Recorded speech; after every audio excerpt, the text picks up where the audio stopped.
పాలకూర పప్పు ఇలా ట్రై చేయండి, చాలా బాగుంటుంది. అయితే ఫస్ట్ ప్యాన్ పెట్టుకొని ఆయిల్, ఆవాలు, జీలకర్ర అండ్ దెన్ ఎండుమిర్చి, తెల్లవాయిలు చిన్నగా కట్ చేసి ఆనియన్స్ వేసుకొని ఇలా మంచిగా ఫ్రై చేసుకోండి. ఇలా ఫ్రై అవుతున్నప్పుడే కొంచెం ఇంగువ కూడా వేసుకోండి. ఇంగువ వేస్తే మంచి టేస్ట్ వస్తుంది, అందుకనే. అండ్ దెన్ చింతపండు కొంచెం తీసుకొని నానబెట్టి పక్కన పెట్టేసుకోండి.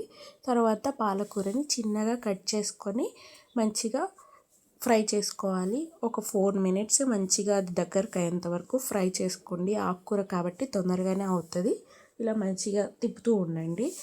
మళ్ళీ కందిపప్పుని ఒక కుక్కర్లో కొంచెం ఎక్కువ వేసుకోండి. కందిపప్పు ఒక చిటికెడు సాల్ట్ అండ్ దెన్ పసుపు వేసి బాయిల్ చేసి పక్కకు పెట్టేసుకోండి. ఇప్పుడు వేసుకుందాం. అండ్ కారం, ధనియాల పొడి, సాల్ట్ చూసుకొని వేసుకోండి. పాలకూరలో ఆల్రెడీ ఉప్పు ఉంటుంది కాబట్టి చింతపులుసు వేసేసి ఒక 5 మినిట్స్ బాగా కుక్ చేసి స్మాష్ చేసుకుంటే పాలకూర పప్పు